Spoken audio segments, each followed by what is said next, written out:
रोज एक नई कहानी देखने के लिए चैनल को सब्सक्राइब करें और बेल आइकन दबाना ना भूलें। सलोनी एक बहुत ही सुंदर लड़की थी। स्वभाव से भी वो बहुत ही ज्यादा मजाकिया किस्म की थी। उसको हर चीज पर डबल मीनिंग बात करने की आदत थी। ऐसे ही एक दिन सलोनी अपने बॉयफ्रेंड आयुष से फोन पर बात कर रही होती है और तभी आयुष उससे कहता है, यार कब तक ऐसे छुप छुप कर मिलेंगे और बातें करेंगे हम। अच्छा तो क्या करें फिर? हाँ यार, अब रहा नहीं जाता तुम्हारे बिना। अच्छा वो सब छोड़ो ना, चलो आज कुछ तूफानी तूफानी बातें करते हैं। तूफानी? बोलो बोलो, जल्दी बोलो। ये सुनते ही तुम्हारे खड़े हो गए होंगे ना। क्या? अरे कान बाबा, अभी तक तो सुन नहीं रहा था जब मैं इतना कुछ बोल रही थी। बोलो बोलो। तुम्हें क्या लगा था वैसे? पर मुझे लगा कि खैर जाने दो। तुम भी चुपचाप सो जाओ। Good night. ऐसे ही समय बीतता जाता है और आयुष सलोनी की डबल मीनिंग वाली बातों से बहुत परेशान हो जाता है। वो हमेशा से उसे समझाता था पर सलोनी के कान पर जूं तक नहीं रेंगती थी और वो अपनी इस आदत पर कायम रहती थी। ऐसे ही एक दिन सलोनी और आयुष दोनों पार्क में मिलते हैं, जहां आयुष उससे बोलता है, बेबी आज कितना अच्छा मौसम है, चलो कहीं अच्छी सी रोमांटिक जगह जाते हैं। आयुष तुम्हारा गिर गया। कहाँ और क्या गिर गया? अरे देखो ना, वो कब से नीचे गिरा हुआ है। आयुष यहाँ वहाँ देखने लगता है। तभी सलोनी उससे कहती है, तुम्हारा दिमाग बेवकूफ नीचे गिरा हुआ है। तुम अपनी हरकतों से बाज नहीं आने वाली है ना।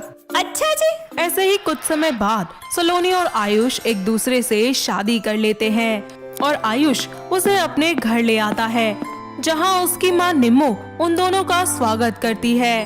तभी सलोनी निम्मो से बोलती है, माँ जी मैं आपके छूना चाहती हूँ। है दैया, क्या छूना चाहती है तू बहू? आपके पैर माँ जी, पैर छूना चाहती हूँ आपके। तो छू लेना, मना किसने किया है? सभी अंदर आ जाते हैं और ऐसे ही हंसी खुशी समय बीतता जाता है और एक रात आयुष सलोनी से बोलता है, सलोनी आई लव यू यार। क्या बात है, आई लव यू से काम नहीं चलेगा। गिफ्ट लाए हो तो बताओ फिर। हाँ ना, ये देखो। वाह ये कितना सुंदर है। I love you too Ayush. I love you too से काम नहीं चलेगा। अच्छा जी। वाओ कितने सॉफ्ट हैं। क्या सॉफ्ट है? अरे तुम्हारी कमर। तुम्हें क्या लगा? कुछ भी तो नहीं। अरे अरे बोलो ना। देखो गुदगुदी मत करो वरना मेरा यही हो जाएगा। क्या?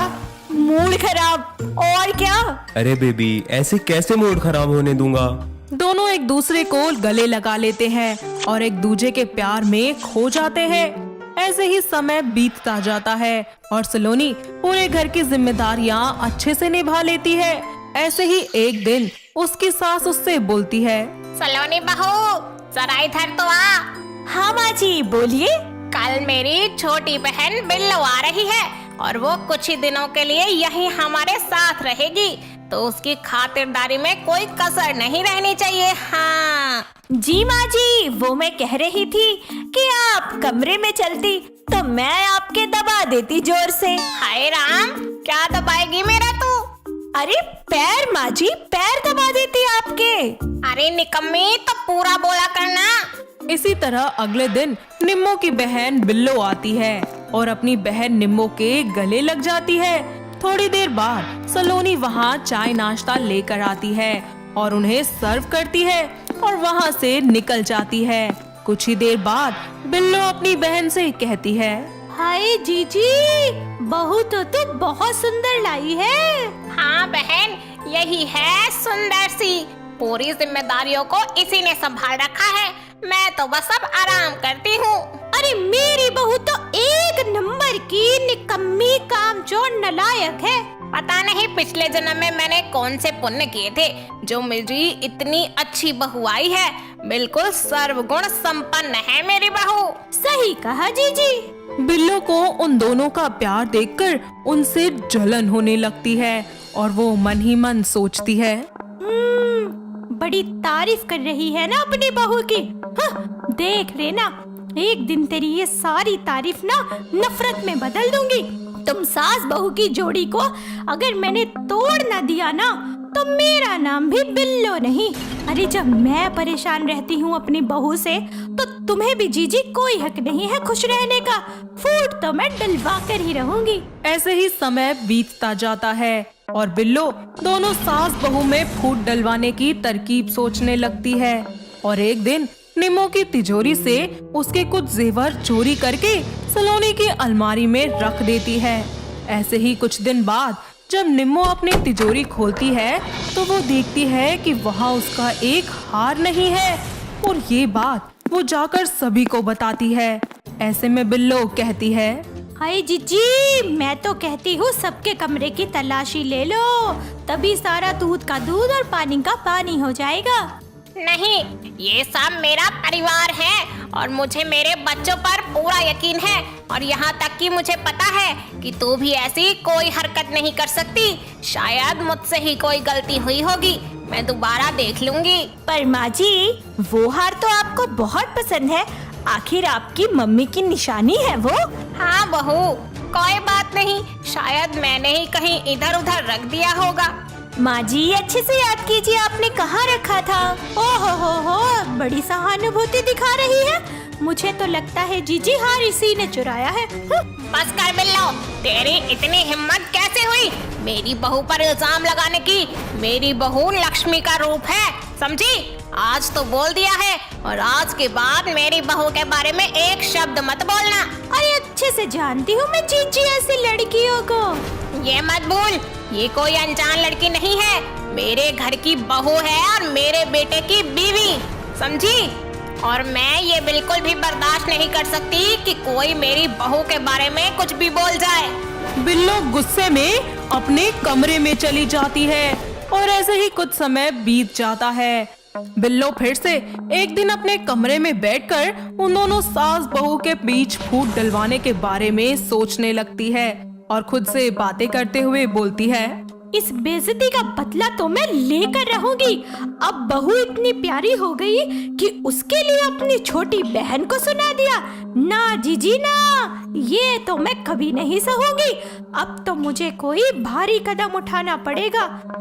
ऐसे ही कुछ दिन बाद आधी रात को जब सभी लोग सो रहे होते हैं तो बिल्लो चुपके से उठकर और निम्मो के कमरे में जाकर उसके सारे जेवर चुरा लेती है और सलोनी के कमरे में रखती है।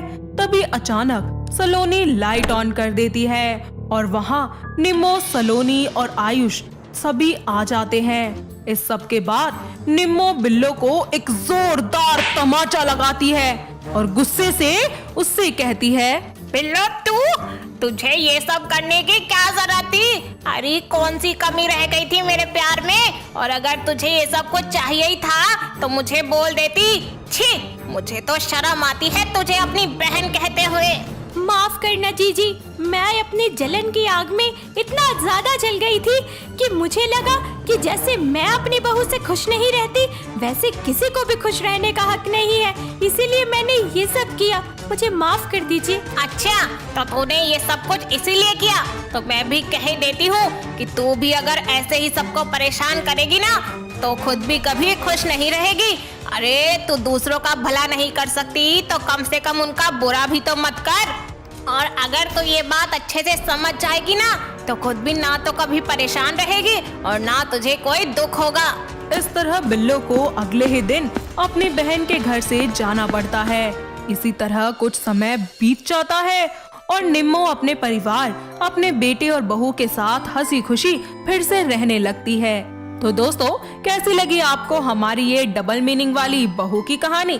क्या आपके घर के आसपास भी है कोई ऐसी बहू जो हर बात का डबल मीनिंग निकालती हो? अगर हाँ तो उन्हें ये वीडियो दिखाइए और हमें कमेंट करके बताइए।